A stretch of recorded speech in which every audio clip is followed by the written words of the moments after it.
ഒരു റോബോട്ട് കടൽ തീരത്ത് വന്നടിഞ്ഞിരിക്കുകയാണ്. നീർനായകൾ അതിന്റെ മുകളിൽ കയറിയപ്പോൾ അബദ്ധത്തിൽ റോബോട്ട് ഓണാകുന്നു. നീർനായകളെല്ലാം പേടിച്ചോടുന്നു. റോബോട്ട് അവരോട് ഹലോ പറയുന്നു. നിങ്ങൾ എനിക്ക് എന്ത് ടാസ്ക് വേണമെങ്കിലും തന്നോളൂ എന്ന് റോബോട്ട് പറയുന്നു. പക്ഷേ നീർനായകൾ ഇതെന്ത് ജീവി എന്ന രീതിയിൽ റോബോട്ടിനെ നോക്കുന്നു. പെട്ടെന്നൊരു വലിയ തിരമാല വന്ന് റോബോട്ടിനെ എടുത്തെറിയുന്നു. വീണ്ടും ഒരു വലിയ തിര ദൂരെ നിന്ന് വരുന്നു. റോബോട്ട് ഉടനെ മുകളിലേക്ക് കയറാൻ നോക്കുന്നു. പക്ഷേ പറ്റുന്നില്ല. തൊട്ടടുത്ത് ഒരു ഞണ്ട് കയറി പോകുന്നത് കണ്ട് അതുപോലെ കയറി റോബോട്ട് മുകളിലെത്തുന്നു. എത്തുന്നത് ഒരു വലിയ കാടിന് മുൻപിലാണ്. ഞണ്ടിനെ കയ്യിലെടുത്ത് എന്തെങ്കിലും സഹായം വേണോ എന്ന് ചോദിക്കുന്നു. അപ്പോഴേക്കും ഒരു പക്ഷി വന്ന് അതിനെ റാഞ്ചിക്കൊണ്ട് പോകുന്നു. അവൻ തന്റെ യജമാനനെ അന്വേഷിച്ച് കാടിന് ഉള്ളിലേക്ക് പോകുന്നു. കാട്ടിലെ ജീവികൾ റോബോട്ടിനെ കണ്ട് പേടിച്ചോടുന്നു. റോബോട്ട് ഒരു അണ്ണാനെ കാണുന്നു. അവനൊരു സ്റ്റിക്കർ കൊടുത്തിട്ട് അസിസ്റ്റൻസ് വേണമെങ്കിൽ സ്കാൻ ചെയ്താൽ മതി എന്ന് പറയുന്നു. അണ്ണാൻ അത് കടിച്ചു കീറി കളയുന്നു. വഴിയിൽ കാണുന്ന എല്ലാ ജീവികൾക്കും അവൻ സ്റ്റിക്കർ കൊടുക്കുന്നു. അവനൊരു മാനിനെ പോലെ ഓടുന്നു. പക്ഷെ മാൻ അവനെ ഇടിച്ചിടുന്നു. എല്ലാ ജീവികളും അവനിട്ട് പണി കൊടുക്കുന്നു. ഇനി ഇവന്മാരുടെ ഭാഷ പഠിച്ചിട്ടേ കാര്യമുള്ളൂ എന്ന് റോബോട്ട് വിചാരിക്കുന്നു.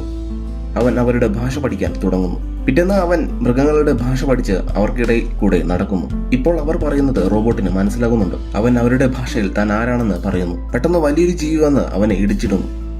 ഇനി ഇവിടെ നിന്നാൽ ശരിയാവില്ല എന്ന് കണ്ട് റോബോട്ട് തിരികെ തന്റെ മാനുഫാക്ചറുടെ അടുത്തേക്ക് പോകാൻ ഒരു സിഗ്നൽ കൊടുക്കാൻ ശ്രമിക്കുന്നു. അപ്പോഴാണ് റോബോട്ടിനെ മിന്നലടിക്കുന്നത്. അവൻ നേരെ താഴെ വീഴുന്നു. അകം മൊത്തം റോസ്റ്റായി പോകുന്നു.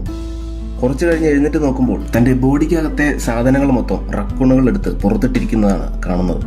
വളരെ കഷ്ടപ്പെട്ട് അവൻ തന്റെ സാധനങ്ങൾ അവരുടെ കയ്യിൽ നിന്ന് തിരികെ എടുക്കുന്നു.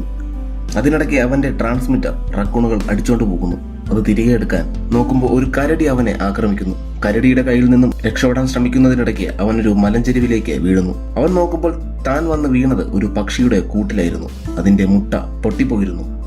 പൊട്ടിപ്പോകാത്ത മുട്ട അവൻ കയ്യിലെടുക്കുന്നു. പെട്ടെന്ന് അത് കാണാതാകുന്നു. അതൊരു കുറുക്കൻ അടിച്ചോണ്ട് പോകുന്നു. അവൻ പുറകെ ഓടുന്നു. ഓടിച്ച് കുറുക്കനെ പിടിക്കുന്നു. കുറുക്കൻ അത് വായിലാക്കുന്നു. റോബോട്ട് അവന്റെ കഴുത്തിന് പിടിക്കുന്നു. മുട്ട തെറിച്ച് പോകുന്നു. കുറുക്കൻ അത് പിടിക്കാൻ പോകുമ്പോൾ ഒരു മുള്ളൻപന്നിയുടെ മുകളിൽ പെട്ടുപോകുന്നു. റോബോട്ട് അവനെ പിടിച്ച് മുള്ളെല്ലാം എടുത്ത് കൊടുക്കുന്നു. അവൻ മുട്ട കയ്യിലെടുത്ത് നോക്കുമ്പോൾ അത് പൊട്ടുന്നു. അതിൽ നിന്നൊരു പക്ഷിക്കുഞ്ഞ് പുറത്തു വരുന്നു. അത് വിചാരിക്കുന്നത് റോബോട്ട് അവന്റെ അമ്മയാണെന്നാണ്.